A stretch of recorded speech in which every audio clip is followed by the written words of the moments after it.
Genocide land and your definitions. Destroying every college in Gaza and every mosque. Pushing every gun in the rock and dropping bombs. Blood is on your hands, fight we can see it all. No, I'm not voting for you in the wrong place.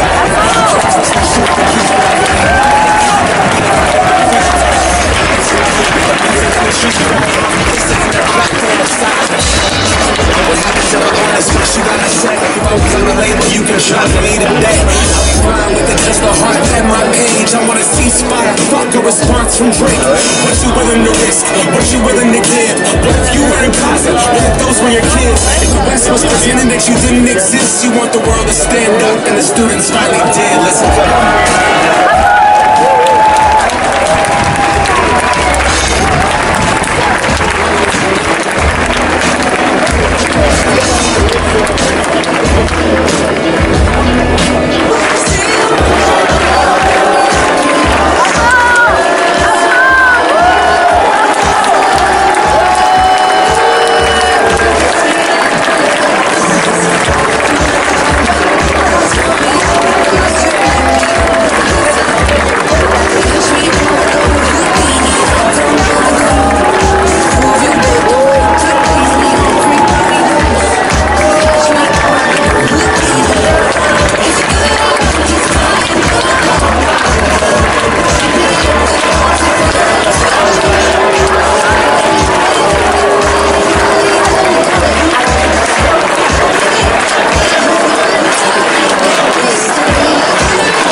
Fascisti!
Bonjour Aurélie. Louis, quel plaisir d'animer à nouveau ce meeting avec toi. Oui, la dernière fois qu'on avait animé un meeting ensemble, c'était la convention de lancement des élections européennes pour la France Insoumise. Et je me rappelle que vous étiez chaud, bouillant, déterminé. Est-ce que c'est toujours le cas? Et il s'en est passé des choses depuis, eh bien, nous avons gagné les législatives. Avec le nouveau Front Populaire, avec évidemment la France Insoumise, et merci parce que c'est grâce à vous. Méthodiquement, le mouvement insoumis progresse et ces amphis de 2024 en sont la preuve. Plus de 300 bénévoles mobilisés et je veux que vous les applaudissiez. Je veux qu'on les remercie. Une centaine de conférences et surtout plus de 5000 personnes présentes à ces amphis de 2024. Et ça, c'est grâce à la mobilisation.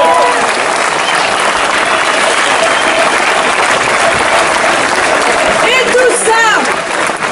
tout ça nous donne de la force pour la rentrée politique, l'intense rentrée politique. Car oui, nous n'accepterons jamais, jamais qu'Emmanuel Macron nous vole le résultat des urnes. Jamais, jamais, nous n'accepterons la destruction des droits sociaux et la destruction du vivant. Jamais, jamais, nous nous résignerons face au massacre et au génocide en Palestine. Et oui, nous allons continuer à nous mobiliser. Nous nous mobiliserons pour la paix, pour le droit des Palestiniens et pour la paix et le cessez-le-feu immédiat de Gaza.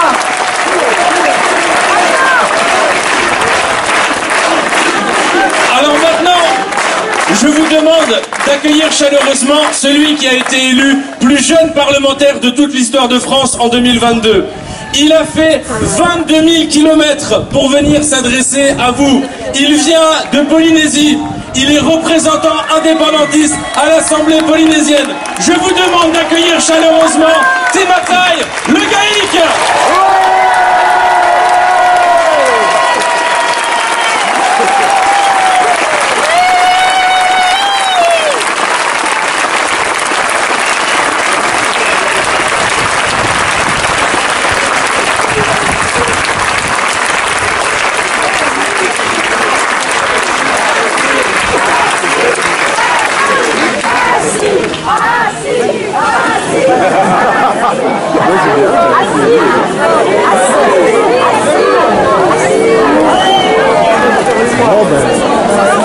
On s'assoit.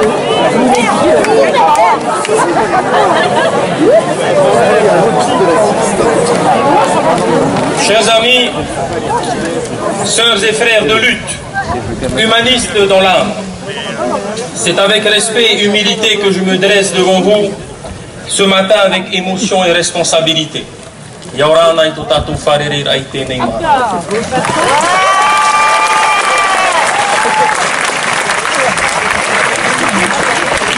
Après des siècles de combat, de mobilisation, de souffrance, de sang versé pour la justice et la liberté, nous pensions enfin nous affranchir d'un temps qui aurait dû appartenir qu'au passé.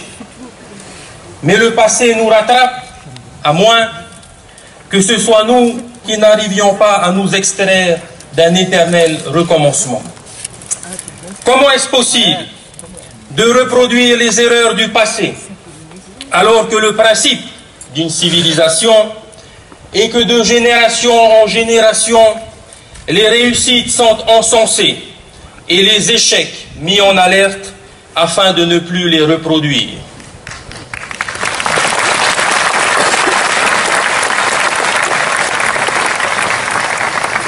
Car une civilisation qui s'avère incapable de résoudre les problèmes que suscite son fonctionnement est une civilisation décadente. Bravo.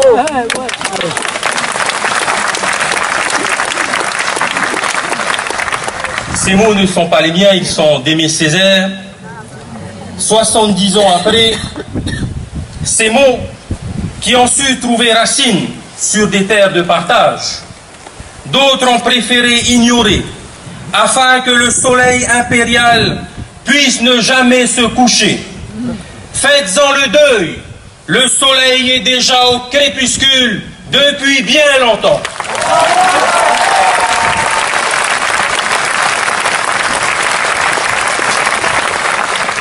C'est ainsi que nous assistons au Kanaki Nouvelle-Calédonie au dévoilement d'un processus, d'un système latent qui finalement n'avait jamais quitté cette terre meurtrie depuis 171 ans. Alors que le chemin de la paix avait été trouvé depuis 30 ans, certains s'abandonnent à des comparaisons déshumanisantes. L'eau et l'huile ne se mélangent pas. Honte à eux!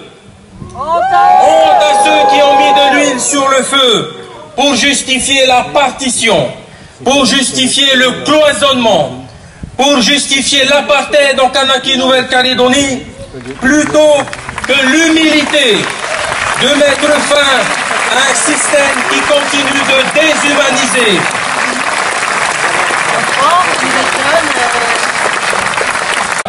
Il n'existe que des systèmes décadents qui favorisent les uns au profit des autres par l'asservissement des peuples et susciter la hantise d'être héritiers de civilisations non occidentales. S'affranchir du colonialisme est un présent coriace et l'invisibiliser ne fera que nourrir le néolibéralisme. Alors, affranchissons-nous ensemble.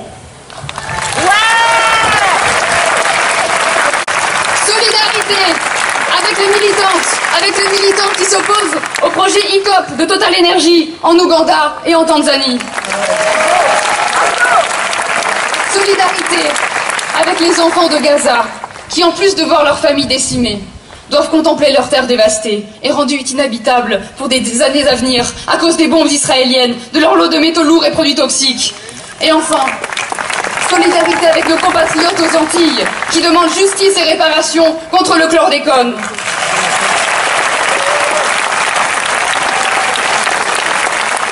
Et vous le savez, l'Hexagone n'est pas épargné par la répression écologiste puisque c'est Michel Forst, qui est rapporteur spécial des Nations Unies pour les défenseurs de l'environnement, qui dit que la France est le pire pays d'Europe en la matière.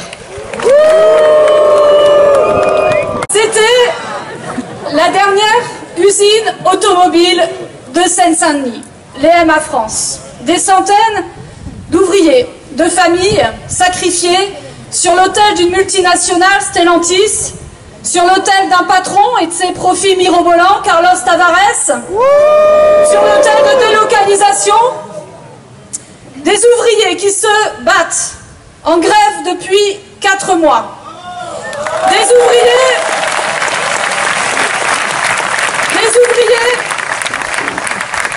des ouvriers aussi qui se battent contre un gouvernement désormais illégitime qui, soi-disant, a fait de la réindustrialisation, mais qui en fait détruit le travail ouvrier et se vend au capitalisme financier. Alors, je vous demande d'accueillir chaudement, Waris Elaoui, Mohamed Habib et El Kouachouzou.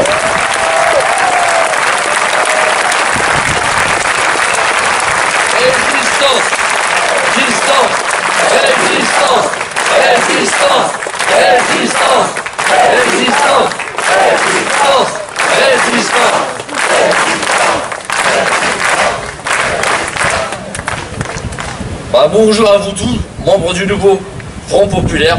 Je suis Waris Elaoui, délégué syndical chez EMA France, à Aulnay-sous-Bois. Tout d'abord, merci pour votre invitation et votre soutien permanent à notre lutte. En effet, depuis le 16 avril, nous sommes en grève et occupons notre usine encore aujourd'hui, malgré la liquidation judiciaire prononcée le 13 mai dernier. Nous nous battons pour...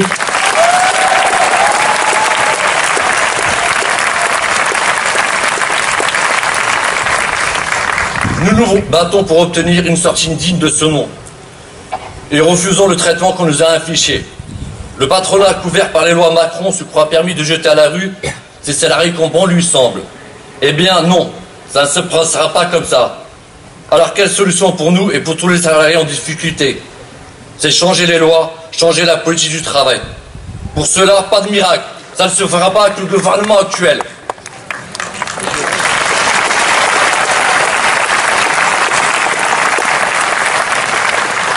Mais une alternative sérieuse et crédible existe. Et c'est le nouveau Front populaire.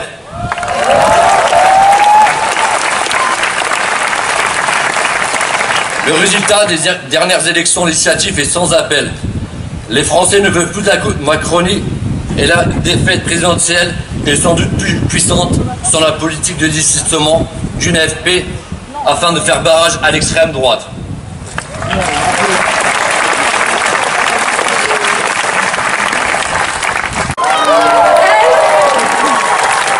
Ce sont des salariés d'une entreprise de sous-traitance Aqua. Elles ont gagné et elles sont la preuve que la lutte paye. Je vous demande d'accueillir chaleureusement Osmina Oumadi et Dirsmania Chalier. Bravo à elles.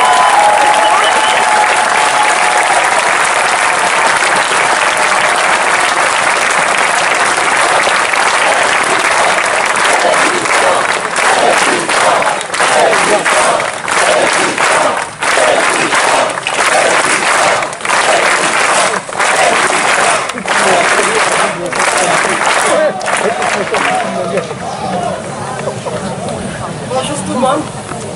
On a mené une lutte acharnée durant plus de 2 mois et demi dans un grand complexe hôtelier, le Radisson Blu, qui appartient à des milliardaires chinois. Voilà. On n'a pas cédé à la pression, on ne s'est pas laissé impressionner par les autres.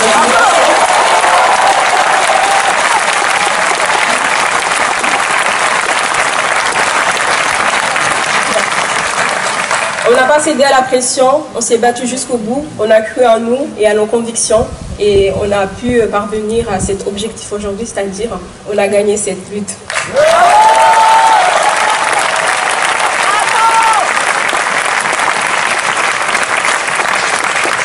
On s'est battu pendant 65 jours pour un 13e mois progressif, la valorisation de notre salaire, le respect, la restriction des déplacements et enfin pour avoir une prime exceptionnelle.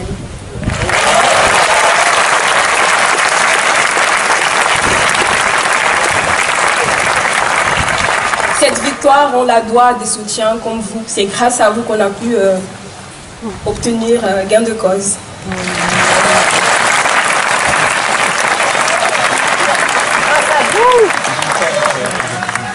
Grâce à vous! Merci. Grâce à vous!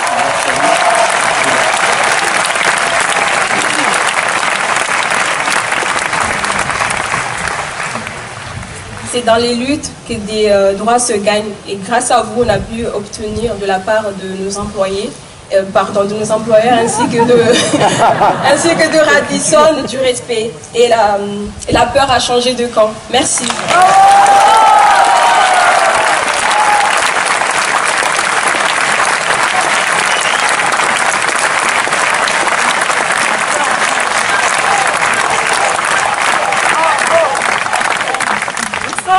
Bonjour, moi je dis merci à Consul portugais, moi je suis portugaise.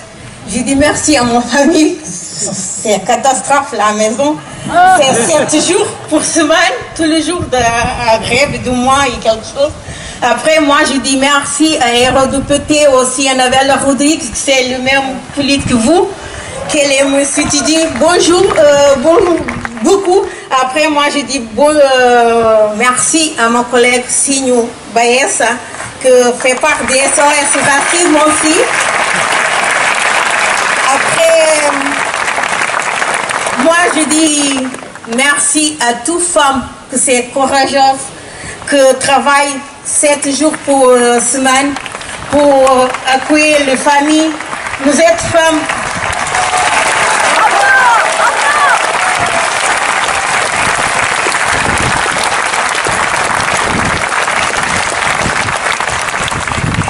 Et après, les femmes, c'est le monde.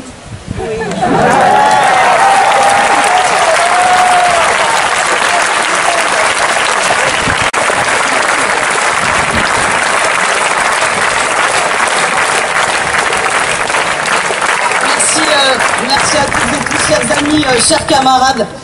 Ce jour est en réalité une date anniversaire emblématique, car il y a 80 ans, jour pour jour, ils étaient 146 républicains espagnols de la Nueve, combattant en première ligne pour la libération de Paris. Et il faut toujours célébrer ces hommes et ces femmes qui, venus d'ailleurs, n'oublient pas que nous partageons le même monde et que nos destins sont liés. Parce que regarder ailleurs aujourd'hui avec optimisme est sans doute l'exercice le plus ardu qui soit pour les militants du progrès humain que nous sommes. Plus que jamais, les foyers de guerre et les massacres de masse se multiplient. À Gaza, en République démocratique du Congo, nous nous sommes rendus avec Jean-Luc Mélenchon. En Ukraine, le spectre de la guerre mondiale entre puissances est là. Et il ne faut rien sous-estimer dans la montée des périls entre la Chine et les États-Unis. L'horizon de l'anéantissement de l'humanité tout entière dans le suicide nucléaire est à nos portes quand l'Ukraine est agressée par la Russie. Derrière cette mécanique, la même logique, les mêmes causes qui, il y a un siècle déjà, ont produit la déflagration des 2 guerres mondiales. La logique de l'accumulation, de la prédation, de la compétition qui jette les nations les unes contre les autres, le capitalisme qui conduit au choc des impérialismes. Et toujours, pour le justifier, les idéologies de la loi du plus fort, le racisme, le colonialisme et le nationalisme qui, à son tour, alimente la spirale qui conduit à la guerre.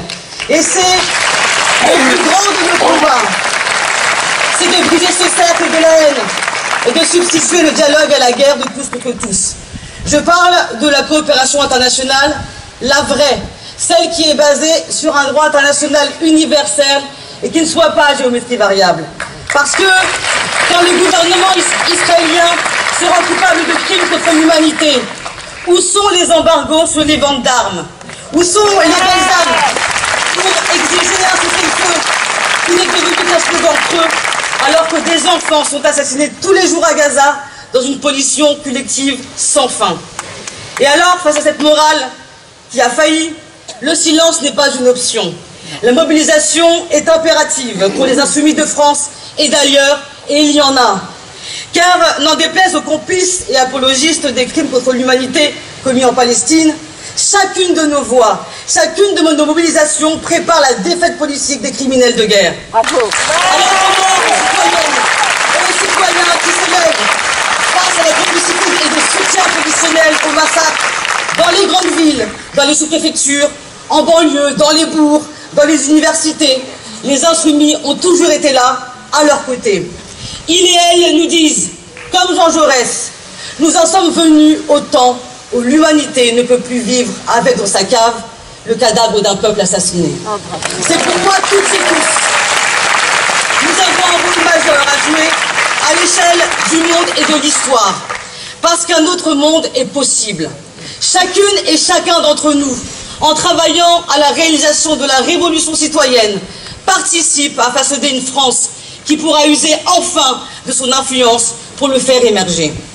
Je voudrais, pour finir, saluer le formidable message envoyé par la jeunesse de la France populaire, la France en tout genre, la France créolisée et inclusive. Car c'est elle, c'est cette nouvelle France qui a porté le nouveau populaire vers la victoire. Cette nouvelle France qui a déjoué le plan cynique d'Emmanuel Macron, qui a voulu livrer le pays au Rassemblement national, à sa haine raciste, à sa haine de l'égalité et de la justice. La jeunesse motrice, comme au Sénégal, dans sa révolution citoyenne. La jeunesse combative, comme au Royaume-Uni, qui se dresse devant les hordes racistes prêtes à tuer. Cette jeunesse qui se bat contre ces hordes racistes, enivrée par la propagande des capitalistes qui jettent les peuples les uns contre les autres. La jeunesse courageuses partout dans le monde, en première ligne pour demander la justice en Palestine, en Ukraine, au Nigeria, pour le climat, pour la dignité et contre tous les racismes. Voici donc les luttes en cours partout sur la planète. Et nous sommes ici, celles et ceux qui ont le souci du monde qu'ils laisseront en héritage. Alors au nom des insoumises et des insoumis présents ici, à la jeunesse qui à travers le monde lutte, je le dis, vous nous trouverez toujours debout et déterminés pour la paix.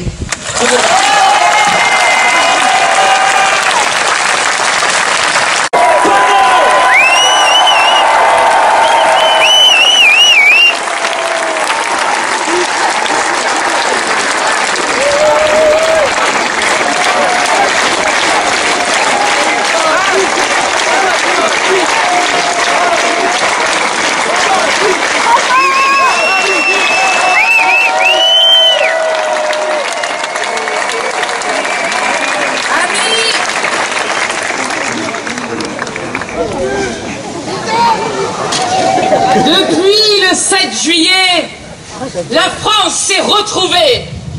Nous l'avons senti au sourire le soir du second tour, aux embrassades de soulagement que se faisaient les uns et les autres dans la rue. Nous l'avons senti à la fierté retrouvée. Nous l'avons senti au monde entier qui nous regardait. Oui, depuis le 7 juillet, nous avons gagné et la France s'est retrouvée.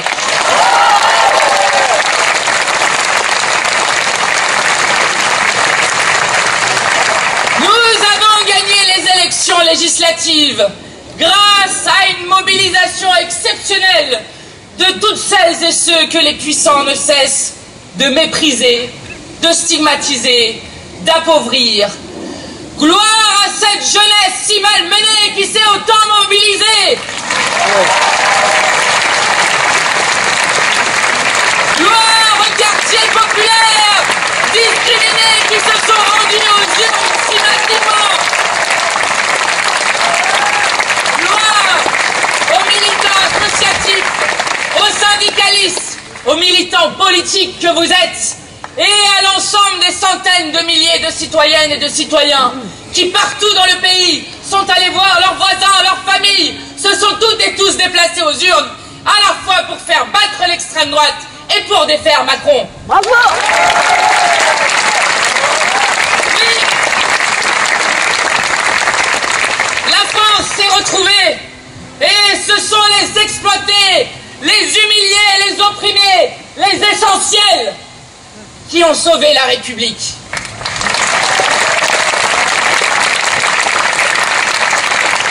Alors, comme toujours et comme chaque année, nous éprouvons un immense plaisir à nous retrouver ici dans ces universités d'été.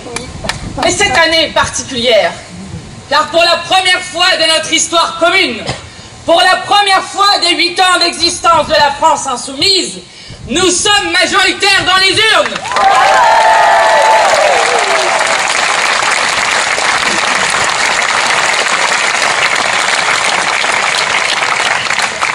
Et pourtant, nous assistons en même temps à une situation jamais vue depuis la Seconde Guerre mondiale. Un président de la République qui, tout simplement, refuse de reconnaître les résultats des urnes et qui, 50 jours après la victoire du nouveau Front populaire, 40 jours après la démission du gouvernement d'Attal, a décrété une trêve olympique qui ne cesse de durer et qui n'est en fait que la mise entre parenthèses de la démocratie. Eh bien, Monsieur Macron, vous qui vous vantez tant d'avoir organisé les Jeux Olympiques, vous n'avez gagné qu'une seule médaille, celui du président le plus autocrate de la Ve République, puisque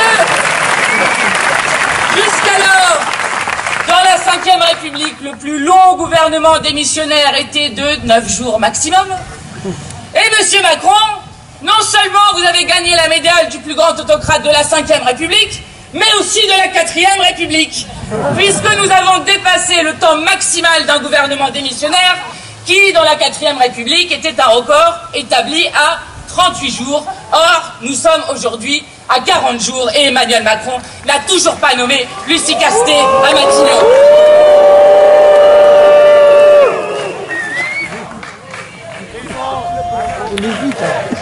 Matignon,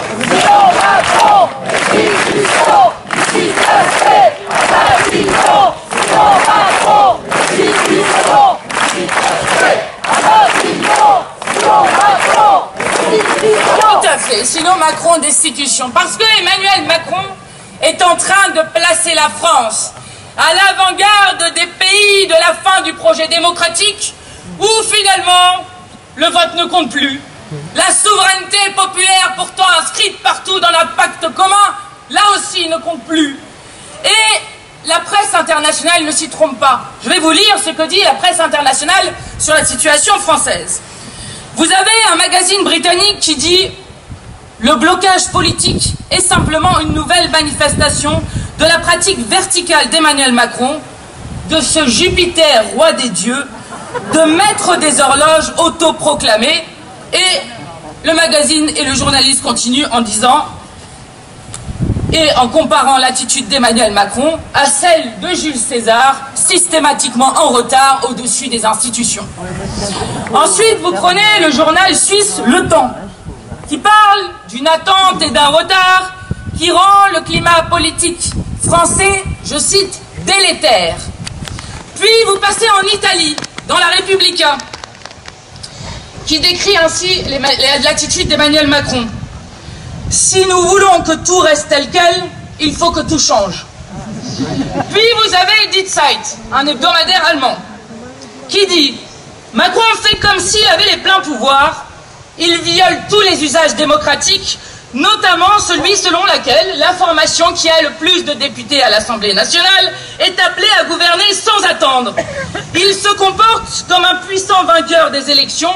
Vu d'Allemagne, c'est choquant. » Bon, vous pouvez continuer en allant de nouveau au Royaume-Uni, The Guardian, qui dit « Macron ne peut plus se cacher derrière les Jeux Olympiques, il doit nommer un Premier ministre. » Bref, vous m'avez compris, comme d'habitude, Emmanuel Macron nous fait honte à l'international. Mais surtout...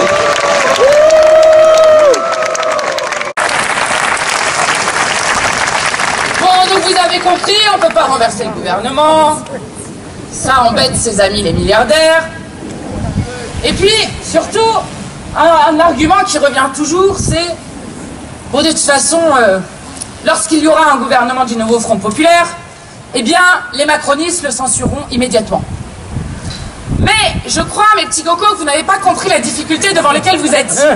Parce que les gens ont voté massivement. Je rappelle que quand l'extrême droite devait impérativement gagner, le résultat des urnes devait être...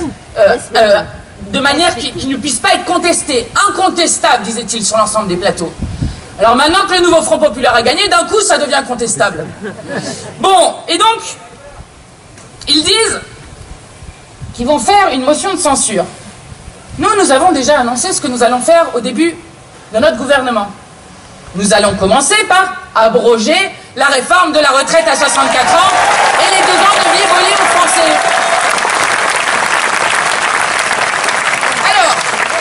On commence par faire ça, ils veulent nous censurer. Ben, bon courage les petits gars. Parce qu'un parlementaire, c'est pas en apesanteur dans la vie. Vous savez, un parlementaire, et c'est comme ça la dernière fois qu'ils ont dû passer par 49.3 pour imposer cette réforme, vous avez des gens qui viennent le voir, des gens qui manifestent, et puis peut-être une dissolution dans 10 mois. Donc ça commence à faire peur de s'opposer à une réforme sur laquelle l'immense majorité du peuple, 93% des actifs s'opposaient à cette réforme. Et donc ils veulent nous faire tomber. Ils veulent nous faire tomber sur la retraite à 64 ans que nous allons abroger. Eh bien, bon courage. Je vais vous le dire, nous sommes tellement majoritaires dans la société qu'ils seront bien obligés d'accepter.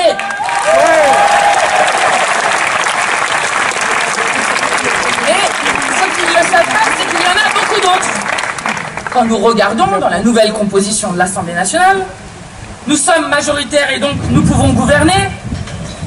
À la fois majoritaire dans l'Assemblée et dans la société, abrogation de la réforme de la retraite à 64 ans, je vous l'ai dit. Nous sommes majoritaires pour abroger les réformes de l'assurance chômage. Nous sommes majoritaires pour établir des prix garantis aux agriculteurs et encadrer les marges, puisque la dernière fois, ce n'était pas passé à 6 mois près. Nous sommes majoritaires pour faire le repas du Crous à 1 €. Nous sommes majoritaires pour baisser les prix des billets de train. Nous sommes majoritaires pour taxer les prix des super profits. Nous sommes majoritaires majoritaires pour garantir le droit à l'eau partout dans le pays et notamment dans les territoires dits d'outre-mer. Nous sommes majoritaires pour établir une véritable gratuité de l'école, comme nous sommes majoritaires pour mettre fin au CETA et arrêter avec les traités de libre-échange absurdes.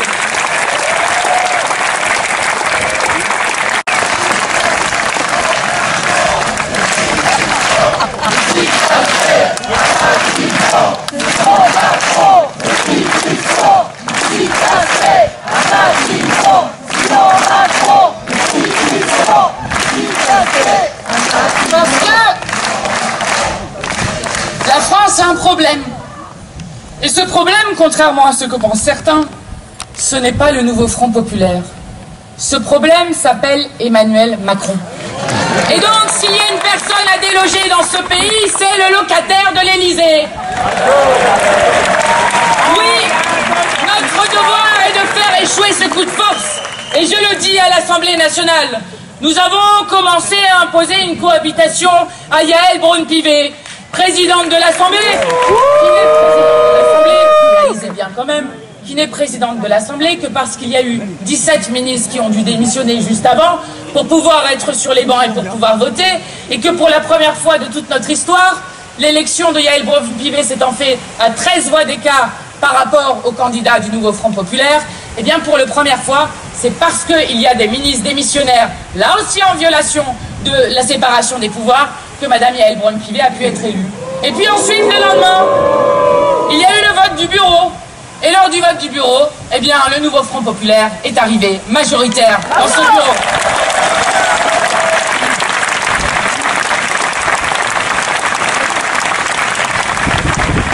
Alors, cette force que nous avons mobilisée dans les élections législatives est plus grande que l'ensemble de nos organisations.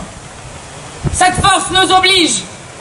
Elle nous oblige pour les millions de personnes dont je parlais qui ont sauvé la République par leur vote. Telle est la réalité profonde du nouveau Front populaire. Ce n'est pas un parti, ce n'est pas une organisation. C'est un élan qui a traversé l'ensemble de la société. De tout cela, nous sommes aujourd'hui les garants. Car lorsque je dis tous ces gens ont sauvé la République, eh bien nous sommes les garants aujourd'hui que la République de notre pays est d'abord une République sociale. Et je le dis à l'ensemble des gens qui répètent à longueur de journée dans l'officialité qu'il ne serait pas possible de changer de politique économique. Alors on nous a répété ça au moment des congés payés. Et les congés payés, nous les avons gagnés. Ils nous ont répété ça au moment où il y a eu la retraite à 60 ans. Et la retraite à 60 ans, nous l'avons gagnée. Et nous allons la regagner. Et maintenant, il nous explique cela sur le SMIC à 1 600 € et l'augmentation des salaires. Il n'est pas possible dans notre pays, vous ne le savez pas, mais il n'est pas possible d'augmenter les salaires. Alors ce n'est pas possible en France, mais c'est possible en Espagne où en 6 ans il y a eu plus 53% d'augmentation du SMIC. C'est possible en Allemagne, plus 36%, mais on ne sait pas pourquoi. En France, on ne peut pas augmenter les salaires. Pourquoi? Eh bien parce que vous comprenez, ça ruinerait les petites entreprises. Alors vous avez remarqué, à chaque fois qu'ils s'opposent à des nouvelles conquêtes sociales, ils se cachent derrière les petits comme ça pour montrer que ça serait désastreux et que vous ne pouvez pas faire ça. Eh bien, nous allons le faire, et nous allons le faire immédiatement, avec derrière une conférence des salaires, pour faire en sorte que dans la 7e puissance économique au monde, tout le monde puisse vivre dignement dans ce pays. C'est la souveraineté populaire et le respect de la souveraineté populaire. Et c'est pourquoi nous ferons ce qui est écrit dans le programme, le référendum d'initiative citoyenne, mais aussi la convocation d'une constituante pour en finir avec le poison de la 5e République et la 6e République.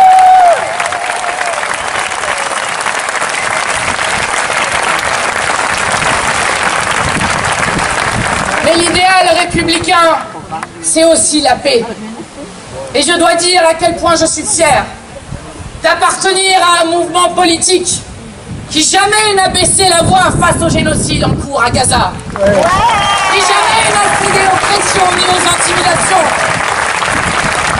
qui toujours a fait entendre une autre voix de la France, Parce que ce qui se passe en Palestine, c'est notre humanité commune qui est en jeu.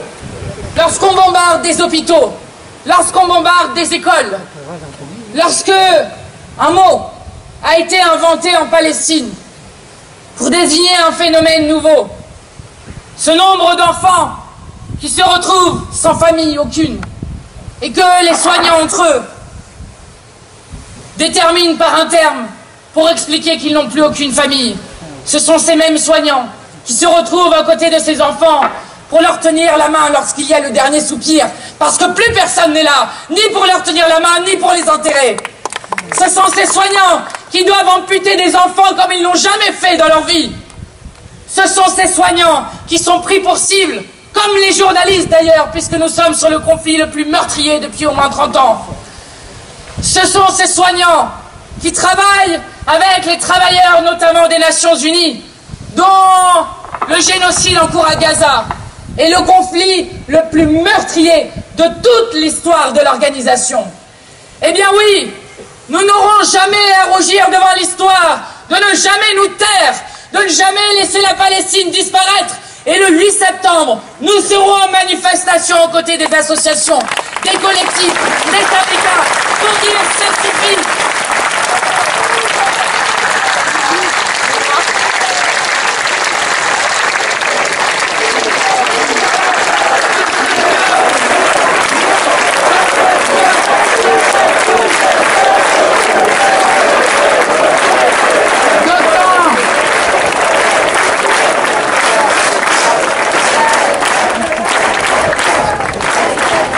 D'autant que les apologistes du génocide doivent être très tristes. Parce que non seulement ils ont perdu la bataille mondiale, avec l'ensemble des peuples du monde qui partout se mobilisent en défense du peuple palestinien, mais ils ont perdu la bataille française. Parce que ce n'est pas juste le nouveau Front populaire qui a gagné les élections du 7 juillet. C'est notre programme qui a gagné les élections du 7 juillet. Et dans notre programme, il est écrit « Reconnaissance immédiate de l'État de Palestine ». Il est écrit « Embargo sur les armes ». Il est écrit « Cessez le feu ».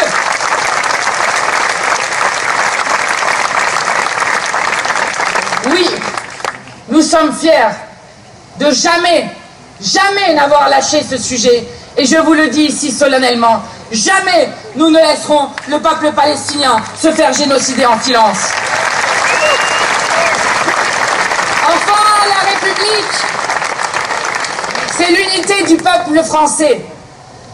Et je veux saluer dans ces universités, parmi les personnalités absolument incroyables, qui nous ont beaucoup appris, avec qui nous travaillons régulièrement, avec qui souvent nous devons aussi, à qui souvent nous devons la dynamique du nouveau Front populaire, avec leur engagement à nos côtés. Je voudrais saluer un événement qui a eu lieu dans cette édition particulière.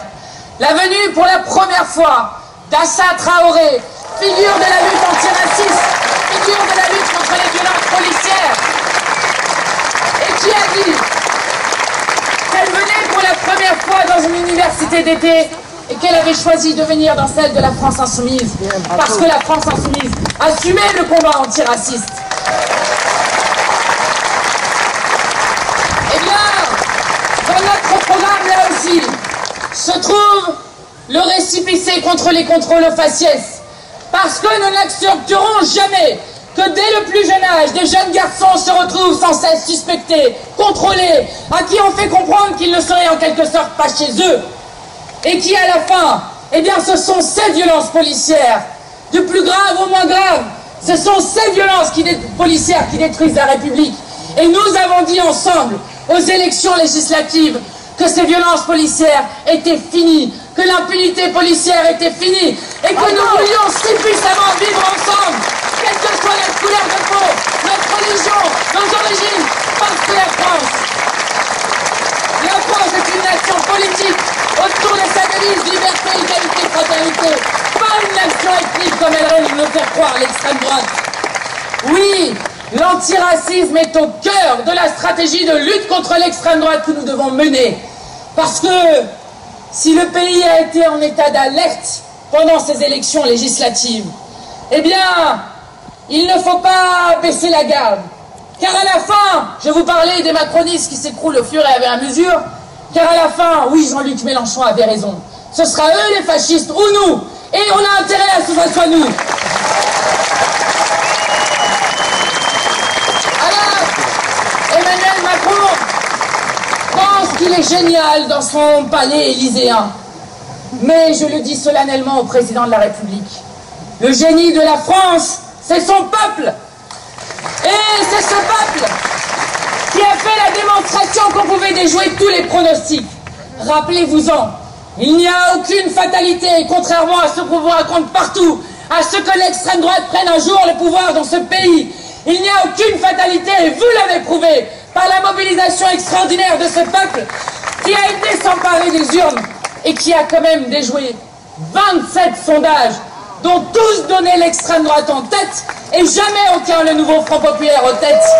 Rappelez-vous-en, pour vous rappeler que nous avons la force de tout changer dans ce pays, que nous avons la force d'inventer un autre avenir en commun et que non seulement nous avons la force, mais que nous allons non seulement faire battre, mais faire reculer l'extrême droite dans ce pays.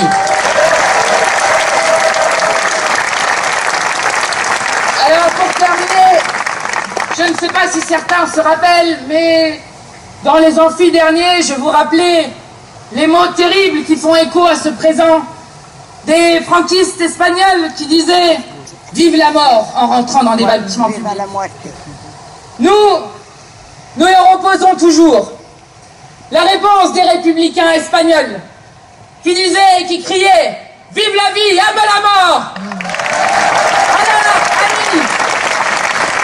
Ne cédez jamais à la résignation. Ne vous abandonnez pas dans l'indifférence. N'acceptez pas la moindre caution de la haine des autres. Soyons collectivement à la hauteur, comme nous tâchons toutes et tous de l'être, à la hauteur de notre devise républicaine, liberté, égalité, fraternité. Toujours cette lumière a brillé jusque dans les épisodes les plus sombres de notre histoire. Comme nous les rappellent ces vers de Robert Desnos, grand poète et résistant français, qui écrivait en 1942 « Or, du fond de la nuit, nous témoignons encore de la splendeur du jour et de tous ses présents. Si nous ne dormons pas, c'est pour guetter l'aurore qui prouvera qu'enfin, nous vivons au présent. » Merci infiniment et force à vous les amis.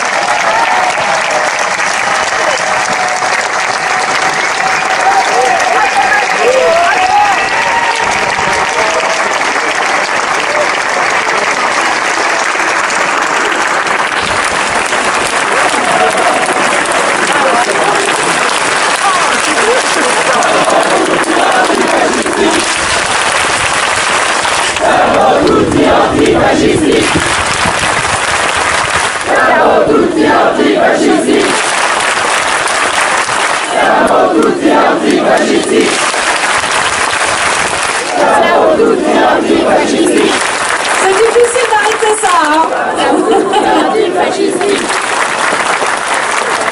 Alors, il est député de Marseille. Coordinateur de la France Insoumise. Mais d'ailleurs, est-ce vraiment nécessaire de vous le présenter puisque vous le connaissez toutes et tous, n'est-ce pas? Quand il est partout au service de notre mouvement, la France Insoumise. Alors oui, il mérite un accueil de stade. Je vous demande une ovation pour Manuel Bompard.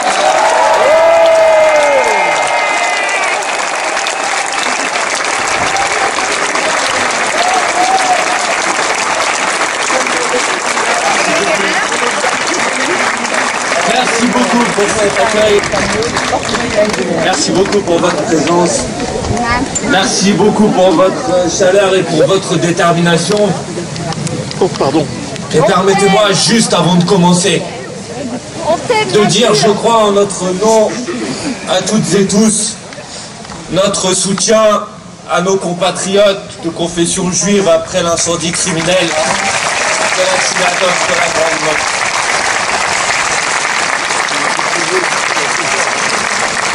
Parce que nous, les insoumises et les insoumis, quand une personne est attaquée, ciblée, en raison de sa confession religieuse ou de sa couleur de peau, nous sommes toujours, toutes et tous, à ses côtés.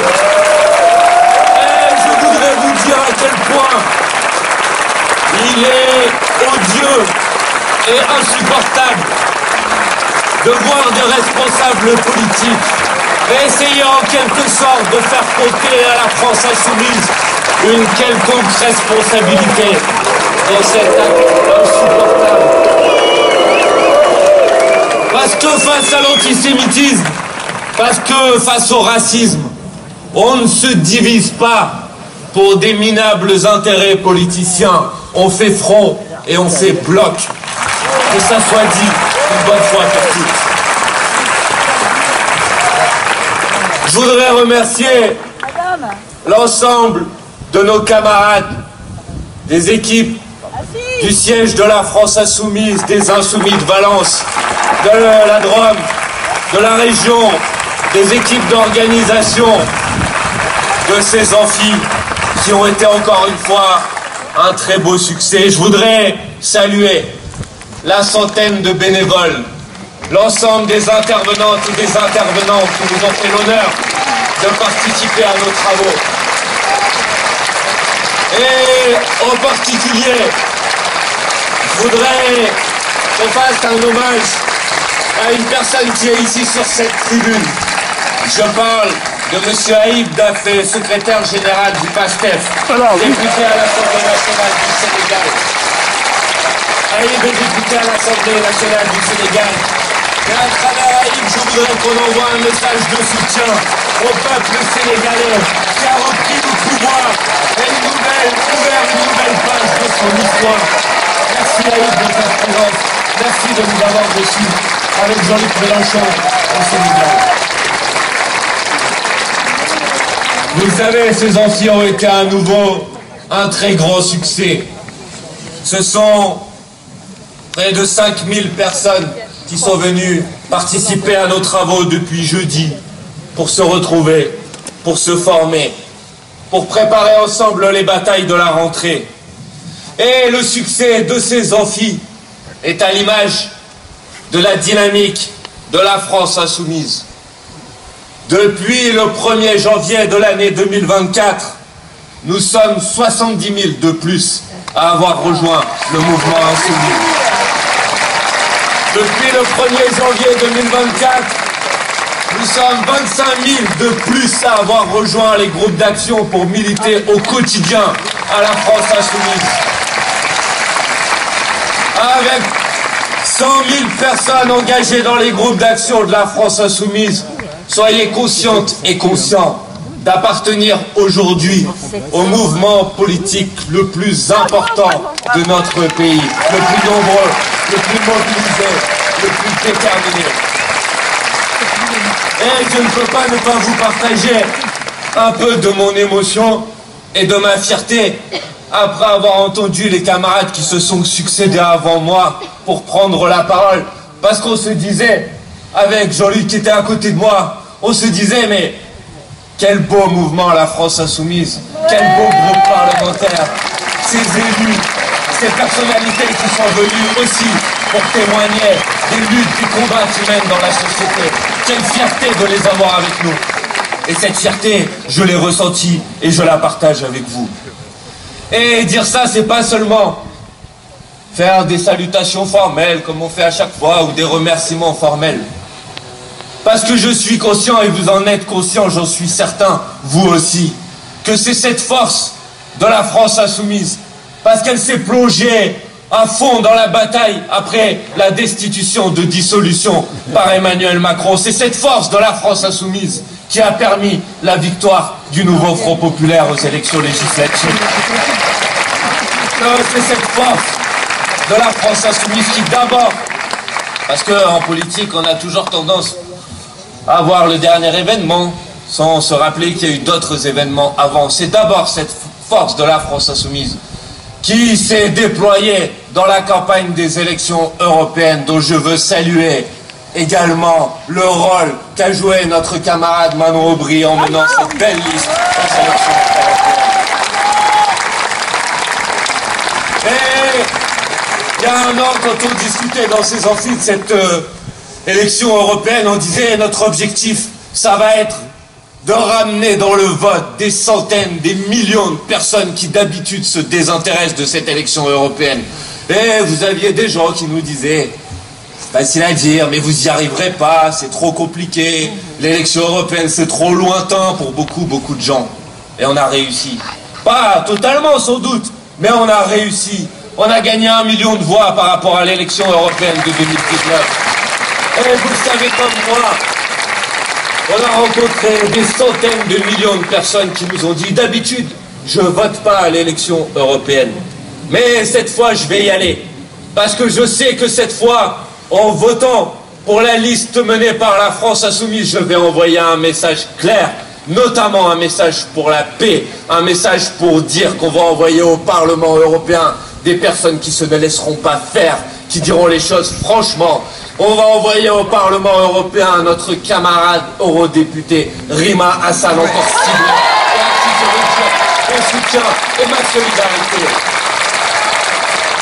Et nous avons réalisé des résultats extraordinaires dans la jeunesse, dans les quartiers populaires, plus de 50% dans certaines communes, 56% à Garges-les-Gonesse, 50% à Saint-Denis, 42% à Vénissieux, plus de 20% à Grenoble, à Strasbourg, à Lille, à Marseille, à Montpellier, et j'en passe. Et ça a été le résultat d'une campagne extraordinaire dans laquelle, je le sais, vous avez pris toutes et tous une place extrêmement importante. Porte à porte, caravane populaire, inscription sur les listes électorales. Et c'est ce travail-là qui a payé. Et il faudra s'en rappeler pour les prochaines batailles qui vont venir. Et cette force que nous avons ramenée, projetée dans la campagne des élections européennes, c'est elle qui, à son tour, ensuite, s'est engagée dans la campagne du nouveau Front populaire, qui a permis une augmentation extrêmement importante de la participation, en particulier dans la jeunesse et dans les quartiers populaires. Et s'il n'y avait pas eu la campagne européenne de la France insoumise avant cette campagne, alors sans aucun doute que le nouveau Front populaire n'aurait pas remporté cette bataille. Sachez-le, soyez-en conscients. On prend les choses étape par étape, et chaque étape vient alimenter l'étape suivante. Grâce à cette mobilisation, le nouveau Front populaire a progressé de 3 millions de voix par rapport à l'élection législative de 2022. Et si la participation, en moyenne, la participation à l'élection législative a augmenté de 19 points par rapport à 2022, elle a augmenté de 28 points chez les 18-24 ans. Elle a augmenté de 21 points chez les 10% les plus pauvres. Et ça, c'est le résultat de votre travail, c'est le résultat de notre travail. Mais, vous le savez comme moi, il y a encore du travail à faire. Et nous, les insoumis, on n'a pas l'habitude de se satisfaire de la moitié du chemin parcouru. On veut aller jusqu'au bout du chemin. Et je sais, moi j'en ai rencontré, je sais que vous en avez rencontré vous aussi. Des gens qui, au lendemain de la décision de dissolution, se sont dit « Ah, cette fois on va aller voter aux prochaines élections législatives. Comment on fait pour s'inscrire sur les listes électorales ?» Et on a dû leur dire, mais le problème c'est qu'ils ont empêché qu'on puisse s'inscrire à nouveau sur les listes électorales. On avait fait un recours au Conseil constitutionnel. Mais le Conseil constitutionnel, il dit même qu'il est incompétent pour juger sur la séparation des pouvoirs entre l'exécutif et le législatif. Bon. Mais nous les insoumis, on ne va pas se faire avoir deux fois. Et comme on ne va pas se faire avoir deux fois, on va commencer dès maintenant les prochaines batailles électorales qui vont venir. Remercier de nous avoir honoré de sa présence hier et de vous dire qu'on a eu raison de lui faire confiance parce qu'elle est digne de notre confiance. Nous y sommes allés pour porter un message très simple. Nous avons remporté les élections législatives Nous avons un programme politique clair présenté devant les Français. Nous avons une candidate pour la fonction de Premier ministre. Macron doit donc demander à Lucie Castet de constituer le prochain gouvernement du pays.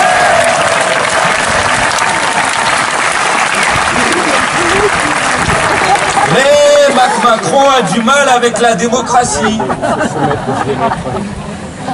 Alors devant nous, au bout de 40 jours, il a quand même dû reconnaître un peu qu'il avait perdu les élections législatives, après avoir perdu les élections européennes, et que c'est le nouveau Front Populaire qui les avait gagnées, puisqu'il nous a dit « Je vous reçois en premier, c'est bien la preuve que je tiens compte du résultat des élections. » Mais Macron, il refuse d'en tirer les conséquences.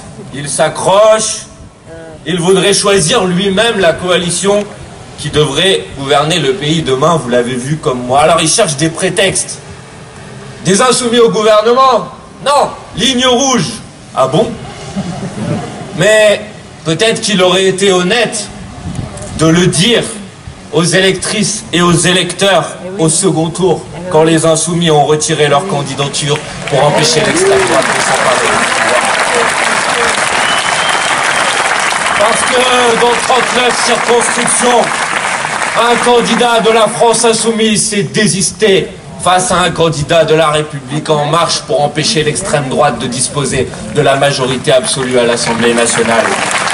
Parce que 35 députés qui siègent aujourd'hui sur les bancs macronistes ont été élus. Parce que nous avons pris cette décision difficile. Et nous ne manquerons pas de leur rappeler à chaque instant. Un par un. Un par un de leur rappeler. Alors, comme Macron cherche des prétextes, je veux vous dire quelque chose de manière solennelle. Même si je sais que c'est injuste, même si je sais que c'est inacceptable, même si je sais que nous, les insoumis, on est toujours là à se dire, c'est encore à nous de faire les pas, c'est encore à nous de faire les gestes. Mais, camarades, nous les insoumis, si nous sommes insoumis, c'est parce que nous avons toujours fait un choix. Et ce choix, c'est que pour nous, l'intérêt du pays, l'intérêt du peuple est plus important que nos intérêts personnels et nos intérêts individuels. Nous avons toujours dit, nous sommes et nous serons toujours du côté de la solution et jamais du côté du problème. Et nous l'avons démontré à de nombreuses reprises. Nous l'avons démontré en renonçant à 100 candidatures pour permettre au nouveau Front Populaire de se constituer. Et je voudrais ici, en votre nom à tous, saluer les camarades, il y en a ici présents, qui ont été candidats sous nos couleurs en 2022 et qui ont accepté de ne pas l'être en 2024 pour permettre au nouveau Front Populaire de se constituer. Parce que les camarades, en acceptant cette décision, ils ont montré qu'ils étaient vraiment des insoumises et des insoumis, et qui faisaient dominer, comme toujours, l'intérêt du pays sur leur propre intérêt particulier. Nous l'avons démontré à nouveau. Nous l'avons démontré à nouveau, je le disais, quand nous nous sommes retirés unilatéralement dans des dizaines de circonscriptions pour empêcher l'extrême droite de s'emparer du pays. Et nous l'avons fait parce que nous avons vu, nous avons parlé, nous avons rencontré ces millions de gens qui ont vécu cette période, la peur au ventre, en se disant, je vais commencer à regarder comment je vais pouvoir m'organiser pour quitter le pays, parce que tout le monde dit que de toute façon dans un mois, c'est l'extrême droite qui gouverne la France. Et comme nous n'avons pas d'intérêt autre et différent que les intérêts du peuple, c'était la décision qu'il fallait prendre. Nous l'avons fait à nouveau en acceptant de renoncer aux propositions que nous avions faites pour la fonction de Premier ministre, alors qu'en tant que principale composante du nouveau Front Populaire, nous avions toute légitimité à y prétendre. Je ne le dis pas pour dire nous les insoumis, on est géniaux, mais oui, si, les insoumis, on est géniaux. Mais je le dis parce que j'entends parfois, souvent, dans la presse, parmi certains de nos partenaires, dire il faut lutter contre les volontés hégémoniques de la France insoumise. Et moi je dis qu'une formation politique qui renonce à son candidature, qui accepte de ne pas briguer la fonction de Premier ministre pour permettre au gouvernement du nouveau Front Populaire de se constituer, c'est une formation politique dont on ne peut pas dire qu'elle a un comportement hégémonique.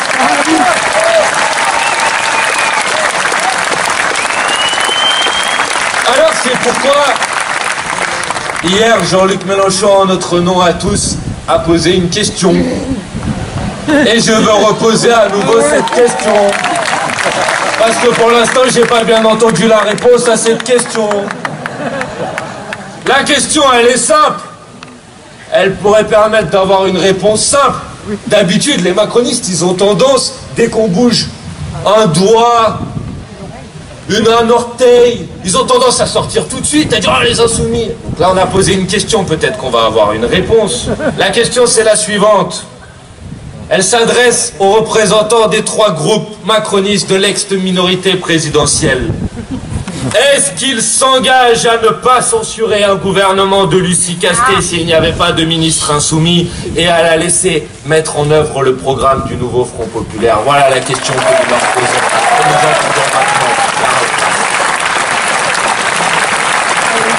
Ah, vous avez vu depuis hier, ça doit phosphorer là. Là, ça discute vite comment on va faire. On n'a plus le prétexte qu'on avait prévu d'utiliser. On peut plus dire que c'est à cause des insoumis que le nouveau Front Populaire peut pas constituer un gouvernement. Ça va trop se voir que c'est à cause de Macron qui veut pas respecter le résultat des élections. Comment on va faire maintenant? Alors il y en a un qui a répondu, je sais pas si vous l'avez vu. Bruno Retailleau, président du groupe Les Républicains au Sénat. Il n'a pas compris qu'on lui avait pas posé la question. On lui avait pas posé la question à Bruno Retailleau. Ou alors c'est qu'il considère qu'il est déjà dans la coalition avec les macronistes. Bruno Retailleau, il dit pour nous c'est non au ministre LFI et non à un programme inspiré par LFI. Bon. Il se trouve qu'avec 7% des voix au premier tour de l'élection législative, je crois qu'il n'a pas tout à fait le pouvoir d'empêcher un gouvernement du nouveau Front Populaire.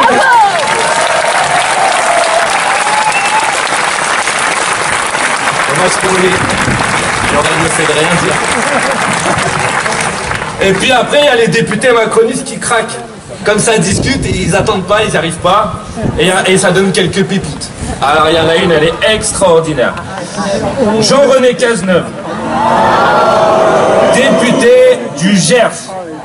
350 000 € d'action dans le groupe Bouygues, quand même. C'est pas mal. Lui, au moins, il dit les choses clairement. Pas de ministre LFI, pas de proposition LFI dans le programme, et plus de LFI à l'Assemblée nationale. Voilà, ça fait.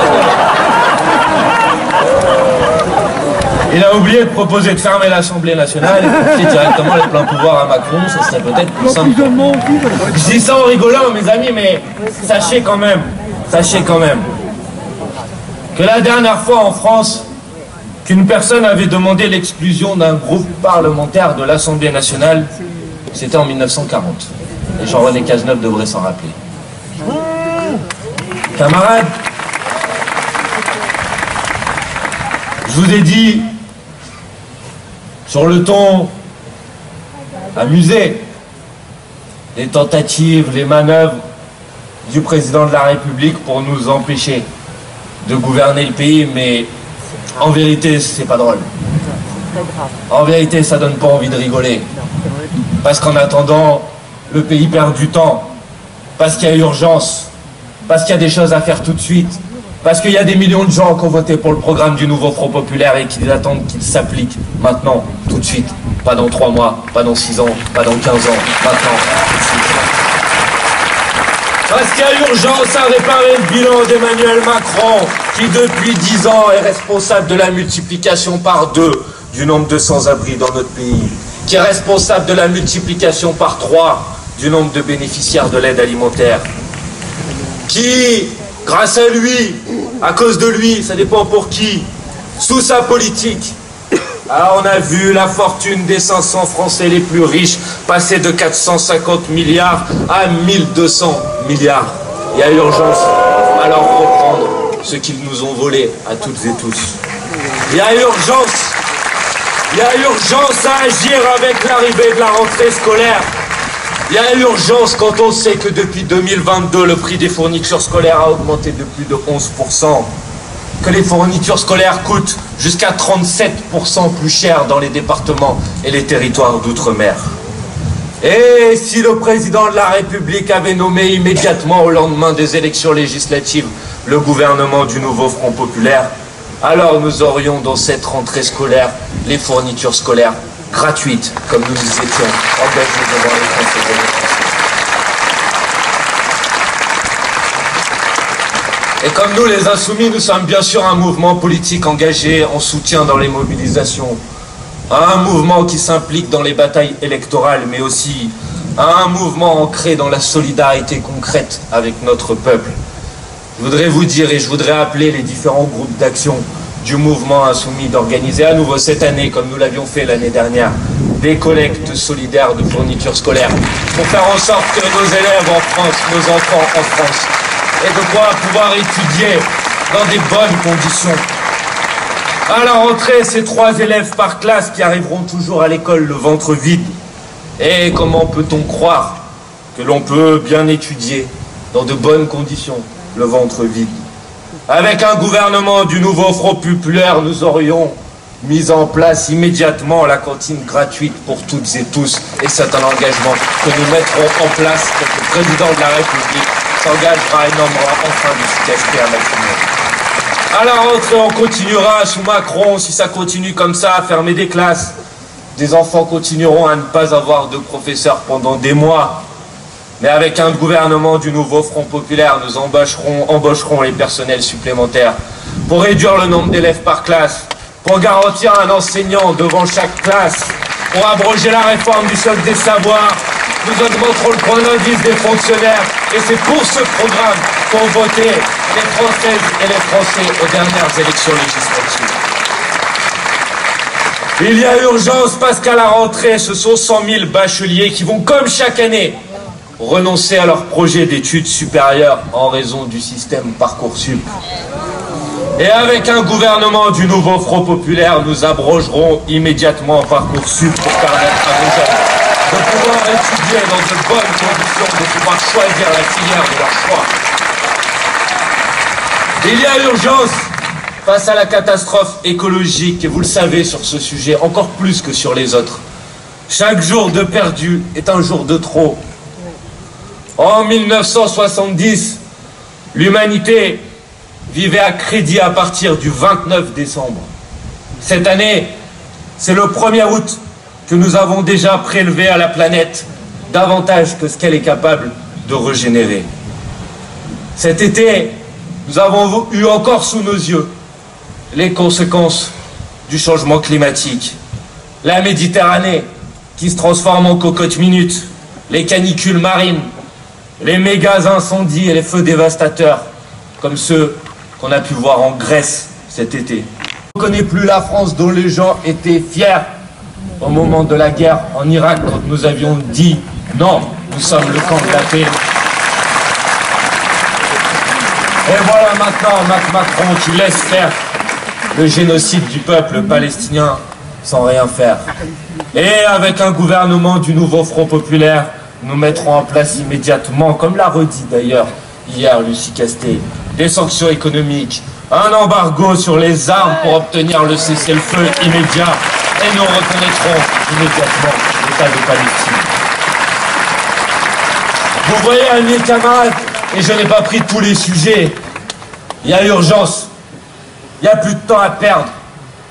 La France a besoin d'être gouvernée, pas d'être paralysée par un autocrate qui s'accroche au pouvoir. Revenons un petit peu dans l'histoire. Revenons à MacMahon. En 1879, il a fini contraint de démissionner. Il a dit à l'époque, soumis avec sincérité à la grande loi du régime parlementaire, je n'entrerai jamais en lutte contre la volonté nationale exprimée par ses organes constitutionnels.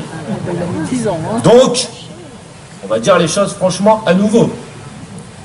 Si le président de la République devait refuser de nommer Lucie Castet à Matignon, s'il devait s'entêter à refuser le vote des Français, notre réponse tiendra en 3 mots. Censure, mobilisation, destitution. Bravo.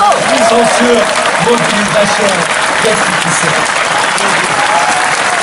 Oui, censure, parce que nous déposerons immédiatement une motion de censure contre tout autre gouvernement que celui proposé par le nouveau Front populaire. Oui, mobilisation, parce que nous nous tenons prêts à nous mobiliser dans la rue si le président de la République devait continuer son coup de force antidémocratique. Oui, destitution, parce que nous engagerons immédiatement l'utilisation de l'article 68 de la Constitution pour engager la procédure de destitution du président de la République. Et depuis que nous avons fait cette proposition, j'ai entendu beaucoup de choses très surprenantes quand même. Nous serions devenus des partisans du chaos parce que nous proposons d'utiliser un article de la Constitution. Le chaos, généralement, c'est pas en utilisant les articles qui sont dans la Constitution. Et puis si cet article de la Constitution est un article de chaos, peut-être fallait-il pas, dans ce cas-là, le mettre dans la Constitution. S'il est dans la Constitution, c'est bien pour qu'il puisse être utilisé quand les circonstances le nécessitent. Et quand un président de la République décide de s'asseoir sur le vote des Françaises et des Français, qu'il décide de prolonger de manière indéfinie un gouvernement démissionnaire qui met en place une politique qui va bien au-delà de la simple gestion des affaires courantes, alors oui, les circonstances sont réunies pour utiliser l'article 68 de la Constitution. D'autres nous disent, ça sert à rien, vous y arriverez pas, c'est impossible. Ah bon? Impossible?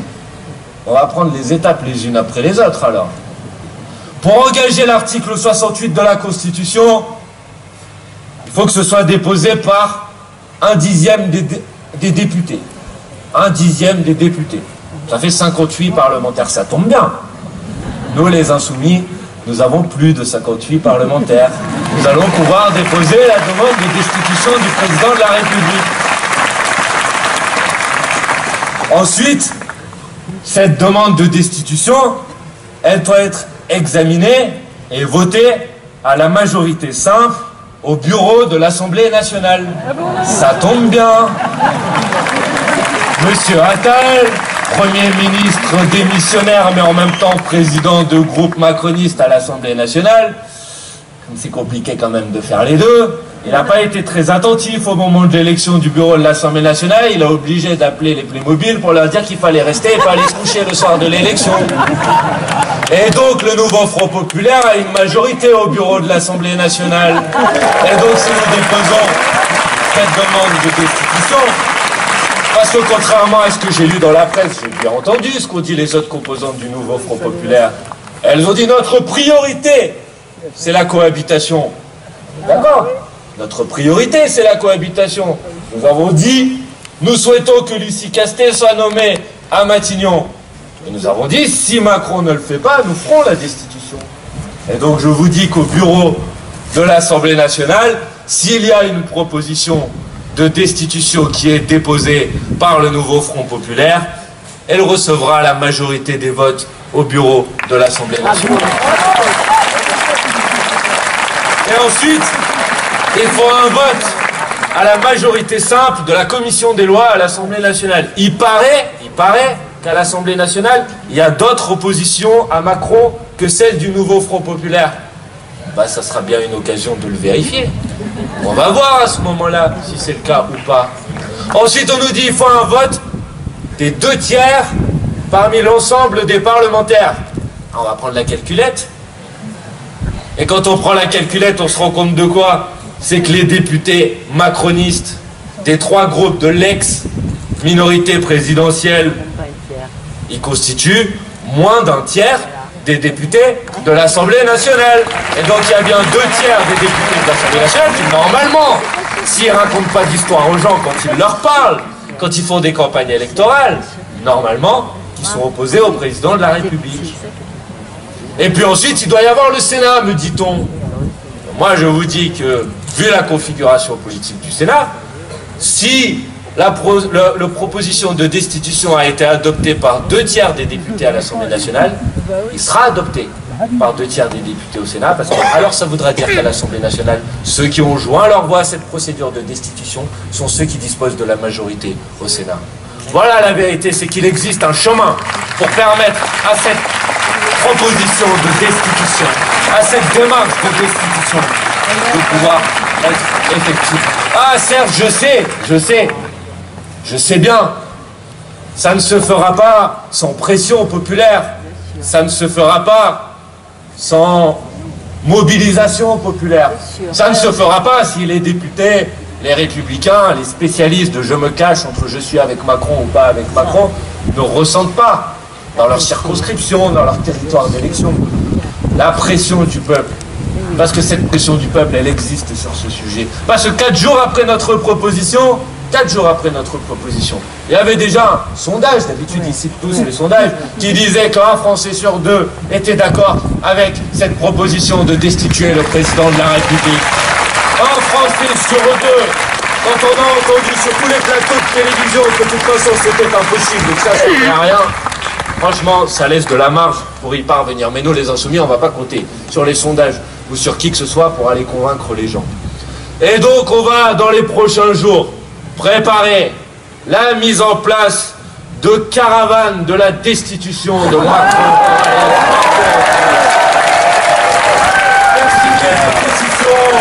Tenir des réunions publiques, aller dans les préfectures et les sous-préfectures, informer tout le monde si c'est possible de le faire signer la pétition, mettre la pression sur les parlementaires. Et les Insoumis à la fin, on gagne toujours des batailles. Les Insoumis, ça nous donne... Allez, on va chanter un peu avant de se quitter. On est là.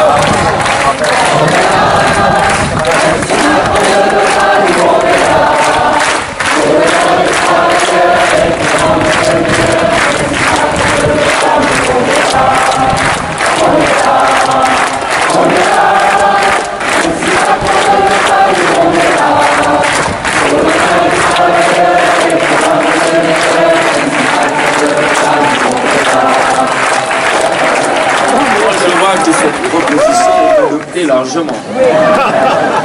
On va y travailler ensemble. On va travailler ensemble et on va montrer une chose simple, c'est qu'en démocratie, il n'existe pas de droit de veto contre la souveraineté du peuple.